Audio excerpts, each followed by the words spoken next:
આજે આપણે વાત કરીશું ગૌરી વ્રતની. અષાઢ સુદ સાતમના દિવસે આ વ્રત થાય. આ વ્રત પ્રથમ ગૌરીમાં પાર્વતીજીએ કરેલું, એટલે તે ગૌરી વ્રત કહેવાય છે. વ્રત કરનારે છેલ્લા દિવસે જાગરણ કરવું પડે છે. તો ચાલો તેમની વાત કરીએ. એક ગામમાં દાણી વાણિયો રહે. બહુ દયાળુ હતો. તેથી તેના આંગણે આવેલ યાચકને કંઈ ને કંઈ મળી જ રહેતું. વાણિયણ પણ ભલી હતી. તે દરેકને મદદ કરતી. બંને પતિ પત્ની પરગજુ હતા. ધર્મના રાગી હતા, તો પણ તેમને સંતાન ન મળે. આ વાણિયાને ત્યાં રોજ એક સંન્યાસી ભિક્ષા અર્થે આવતો, પણ તે કંઈ લેતો નહીં. આથી વાણિયાએ યુક્તિ રચી. એણે પત્નીને ભલામણ કરી કે હવે સંન્યાસી આવે તો તેની જોડીમાં એક મોહર નાખી દેવી. બીજે દિવસે વાણિયાને તેમ કર્યું તો સંન્યાસી ક્રોધે ભરાયા. ક્રોધમાં તેમણે શ્રાપ આપ્યો, તારી સંતાન જોઈએ છે, પણ તારી એ ઈચ્છા કદાપી પૂરી થવાની નથી. વાણિયાને બહુ કાલાવાલા કર્યા. અત્યારે સંન્યાસીએ દયા લાવીને કહ્યું, અહીંથી થોડે દૂર પાર્વતીજીનું મંદિર છે. ત્યાં તારા પતિને મોકલજે અને તારા ભક્તિથી જો મા પ્રસન્ન થશે તો જરૂર વરદાન આપશે. સંન્યાસી આટલું કહી ગયો ને વાણિયાને બધી વાત કરી. તો તે નાહીને પાર્વતી માના મંદિરે ગયો. 3 દિવસ તેને આરાધના કરી. તેથી પાર્વતીમાં પ્રસન્ન થયા ને વરદાન માંગવા કહ્યું. વાણિયાએ પુત્રની માંગણી કરી. પાર્વતીમાં બોલ્યા, વત્સ, તારા ભાગ્યમાં સંતાન પ્રાપ્તિ નથી, છતાં તું મારે શરણે આવ્યો છું તો 21 વર્ષ જીવે એવો દીકરો, અગર પરણ્યા પછી તરત વિધવા થાય એવી દીકરી આપું. કહે, તારી શું ઈચ્છા છે? વાણિયાએ વિચારી વરદાનમાં દીકરો માંગ્યો. પાર્વતીમાં બોલ્યા, તથાસ્તુ. હા, તો આવેલ આંબા નીચે ગણપતિજીની મૂર્તિ છે. તે આંબાની એક કેરી તું તારી પત્નીને ખવડાવશે તો તેને દીકરો અવતરશે. આમ કહી માતા અંતર ધ્યાન થઈ ગયા. વાણિયાએ ઘેર જઈ બધી વાત તેની પત્નીને કહી અને પેલી તે કેરી ખવડાવી. ત્યારથી વાણિયનને ચડતા દિવસો થયા અને પૂરા માસે તેને છોકરો અવતર્યો. તેનું નામ શંભુ રાખ્યું. શંભુ લાડકોડમાં ઉછેરવા લાગ્યો. જોતજોતામાં શંભુ 19 વર્ષનો થઈ ગયો.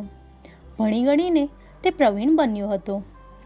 એક વખત શંભુ તેના મામા સાથે કાશી નગરીએ જવા નીકળ્યો.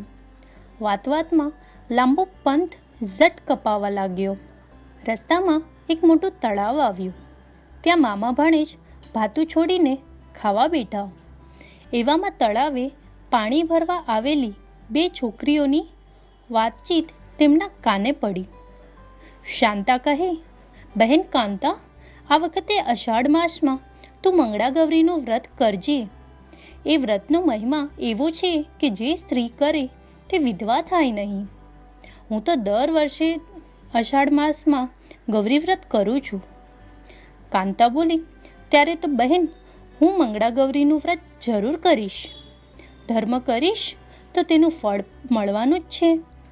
શાંતાની વાત સાંભળી શંભુના મામાએ વિચાર કર્યો કે શાંતા મંગળ ગૌરીનું વ્રત દર વર્ષે કરે છે, તેથી તેની પાસે જો ભાણેજ શંભુના લગ્ન કરું તો તેના 20મા વર્ષે થનારા મૃત્યુની ઘાતમાંથી ઉગરી જાય.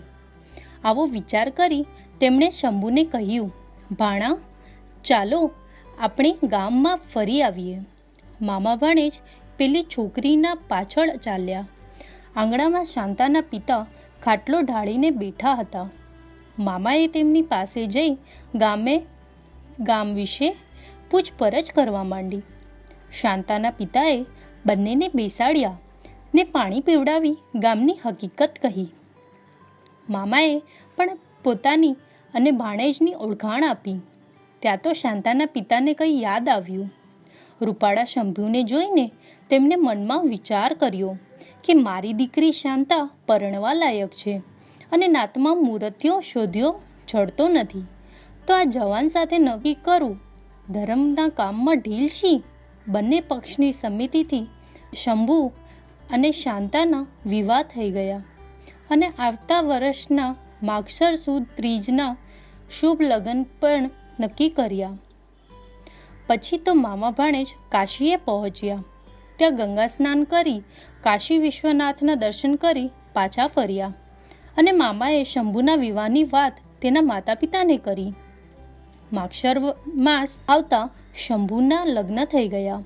પરણ્યાની પહેલી રાતે શયનખંડમાં સૂતેલી શાંતાને સ્વપ્ન આવ્યું. સ્વપ્નમાં મંગળામાં આવીને બોલ્યા, શાંતા, થોડા સમય પછી એક સાપ અહીં આવશે અને તે તારા પતિને ડંખશે. તેના ક્રોધને ઠંડો પાડવા તું એક કુંડામાં સાકર નાખેલું દૂધ નાખી તે કુંડું આ પલંગના પાયા આગળ મૂકજે અને તેની બાજુમાં એક ખાલી માટલી મૂકજે. તારા પતિને દંશ દેવા આવી રહેલો સાપ દૂધ જોઈ પીવા લલચાશે. દૂધ પીને શાંત થશે અને બાજુની માટલીમાં પેસી જશે. તે વખતે તારે પહેરેલો સાડલો ઉતારી તેના વડે માટલીનું મોઢું બાંધી દેવાનું અને સવાર પડે ત્યારે તે માટલી તારી સાસુને આપી દેવાની. જો ભૂલી તો તારું સૌભાગ્ય ખંડિત થઈ જશે. શાંતા મંગળામાનું ગૌરી વ્રત દર વર્ષે કરતી. તે સમજી કે મંગળામાએ મારા વ્રતની પ્રસન્ન થઈ મારું સૌભાગ્ય અખંડ રહે એવો માર્ગ બતાવ્યો છે. તરત જ રસોડામાં જઈને દૂધ પડ્યું હતું. તેમાં સાકર નાખી તેણે એક કુંડામાં ભરીને તે કુંડું પલંગ નીચે મૂક્યું અને ખાલી માટલી પણ ત્યાં મૂકી. ત્યાં તો સાપ સરકતું સરકતું કુંડા આગળ આવી બધું દૂધ પી ગયો. તેને શાંતિ થઈ. તેથી તે પલંગ પર ચડવાને બદલે ખાલી માટલીમાં પેસી ગયો કે તરત જ શાંતાએ તેનો સાડલો માટલીના મોઢે બાંધી દીધો. સ્વપ્નની વાત સાચી નીકળી. મંગળામાના પ્રતાપથી શાંતાનો ચૂડી ચાંદલો અખંડ રહ્યો હતો. સવાર પડતા શાંતાએ તેની સાસુને પેલો ઘડો આપ્યો અને સ્વપ્નની વાત જણાવી. મંગળાએ ગૌરીમાના વ્રતની વાત કરી. એ સાંભળી સાસુના હરખનો પાર રહ્યો નહીં. પછી તેણે પેલા સાપને નદી કાંઠે છોડી દીધો. તે દિવસે આખા ગામમાં મંગળા ગૌરીમાના પ્રભાવની વાત થવા લાગી. બધાને આનંદ થયો. સૌ શાંતાની અપૂર્વ ભક્તિના વખાણ કરવા લાગ્યા. હે મંગળા ગૌરીમાં, તમે જેમ શાંતા વહુને ફળ્યા તેમ તમારું વ્રત કરનારને, તમારી કથા વાંચનારને તેમજ સાંભળનારને ફળજો. ખુશી ભાવસારના જય શ્રી કૃષ્ણ.